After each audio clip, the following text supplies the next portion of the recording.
All right, good afternoon, everybody. We are here, and I have an update. Update is my cool season grass is pretty much going dormant, or it's terminating.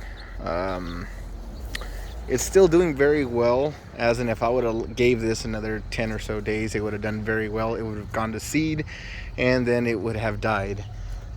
We're gonna go over here where I've had them.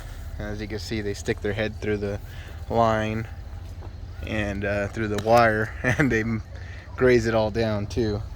But the idea of keeping them here and doing this rotational grazing is to have them go ahead and consume all this forage, and then they trim it down. In certain areas, I'll show you over here, where it's gone completely bald, and that's the sheep's doing, not the goats. The goats will usually trim everything to about, what's up, Doc? To about, I don't know, let's say about an inch, inch and a half. But the sheep will eat it down to just about nothing.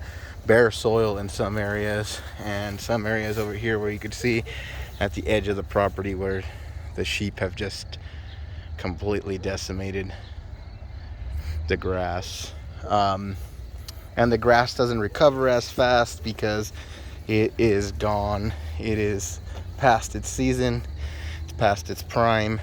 Most of this, I would say about 90% of this, is cool season grass. The weeds like the foxtails and all that have gone to seed, and they are pretty much, they're done for the year. Of course, the foxtails, they can't just go to seed and die. They're gonna go to seed and keep coming back and produce more seed and produce more seed. Even if they're like an inch tall, that's just the way of the beast, and that's why it's so darn hard to get rid of it. Some areas like this, you can see where they've consumed pretty much everything but the seed of the foxtail. And I'll come down here and I'll demonstrate some areas where they consume everything but the actual seed head. Hey, Doc's excited.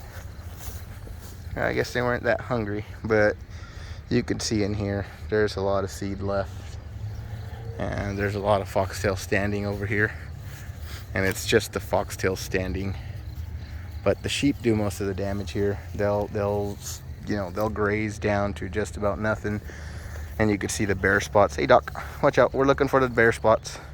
I know you're a bear too, but yeah, so that's some of the challenges of grazing both sheep and goats together. The sheep will graze down to just about nothing in certain areas where the grass is sweeter, where the grass is more palatable.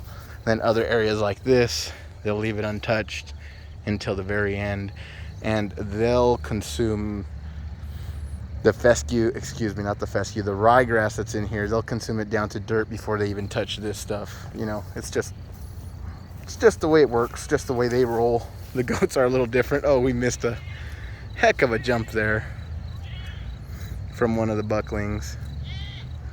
I'll definitely have to get a video of when I'm moving the sheep to Blackbellies, because oh man, they're hilarious. They jump literally like deer. It's freaking hilarious. As you can see, some of the goats will go over there, like Phyllis over there. She's actually eating some of the Bermuda that's starting to sprout now. Temperatures are getting warm enough that she's going to consume that Bermuda. And then you can see Lucy over here, and just about almost all the other goats, they're going to consume this ryegrass. And this ryegrass and oat, you can see some of those oats are doing amazing. Look at those thick blades. You can see those thick blades right there, those right there. Those are the oat grass growing through. And it's not any special type of forage oat or anything like that, which next year I might, just because it'll be a better option for forage versus grain production. These are just Tractor Supply oats. I get them for 16 bucks a bag, and I broadcast the whole bag around the whole property, and I do that about twice a year.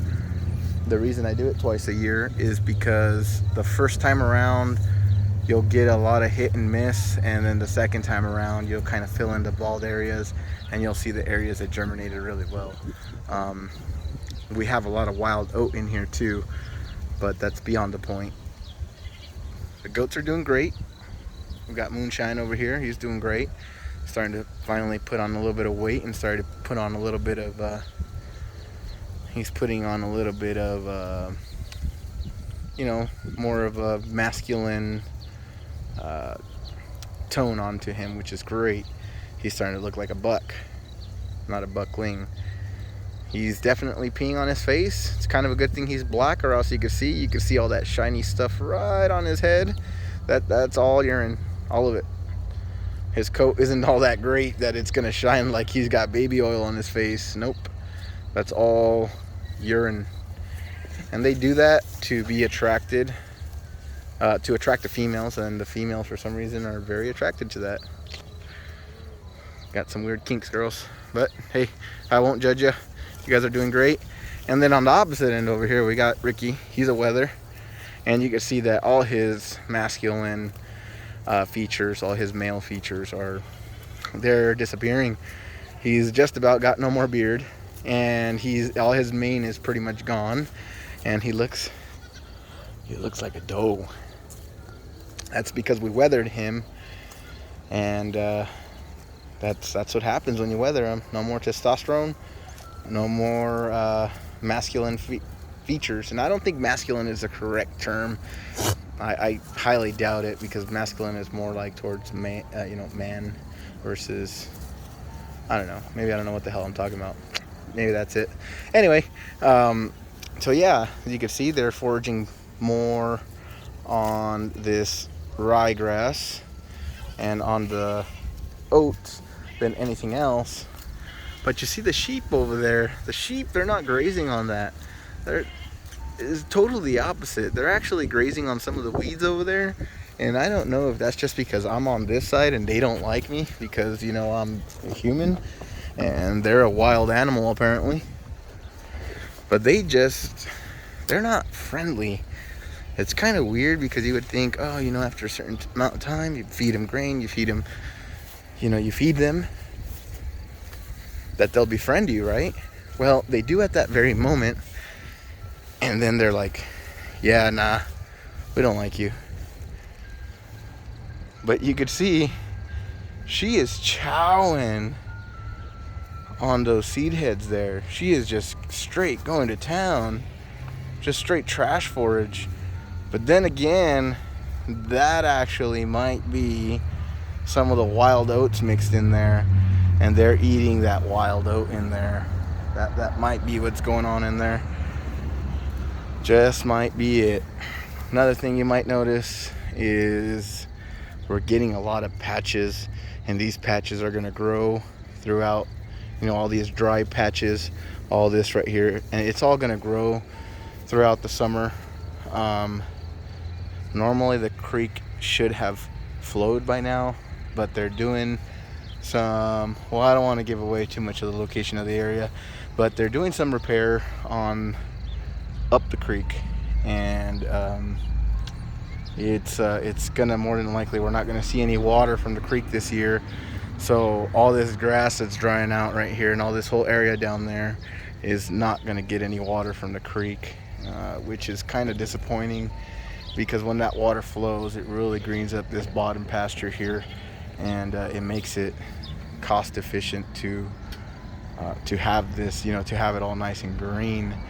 It's just one of those things where drought will cost you a lot of money, and it's going to cost me a lot of money. It'll probably cost me probably about $250 a month. It doesn't sound like a lot, but it kind of is. $250 a month just to feed these animals, plus I have to supplement hay too, because the forage quality will go down as well. I'm going to have so many dry spots, and it's going to be, this whole area down here is all just sand. It doesn't have any organic matter in it, not very much anyway, so it becomes dry as hell and very, very fast. I could literally run the water for 2 hours. I did a test. I ran the water for 2 hours,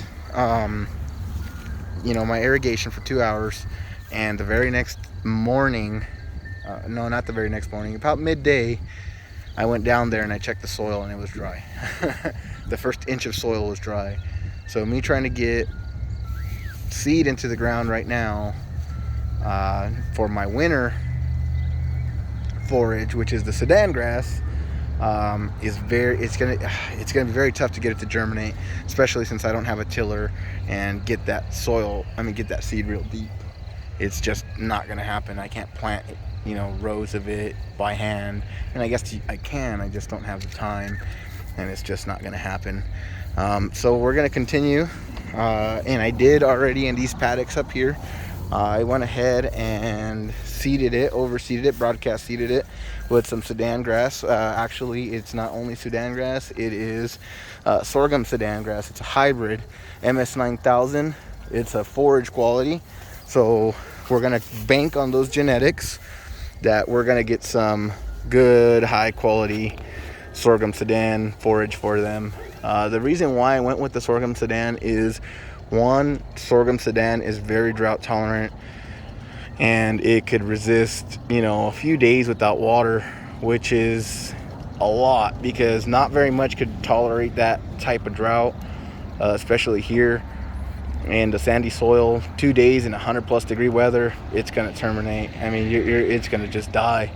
But fortunately, the sorghum Sudan has really deep roots, and it could definitely, not really deep, that's inaccurate. It has deep enough roots that it could survive in this type of soil.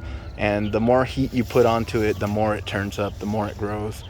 I've heard that it could grow up to a couple inches a day, and that is absolutely crazy. But anyway, I'm gonna go ahead and end it off there, and you can see Mama over there feeding her ewes. So thanks for watching, hope you're enjoying, and have a nice day.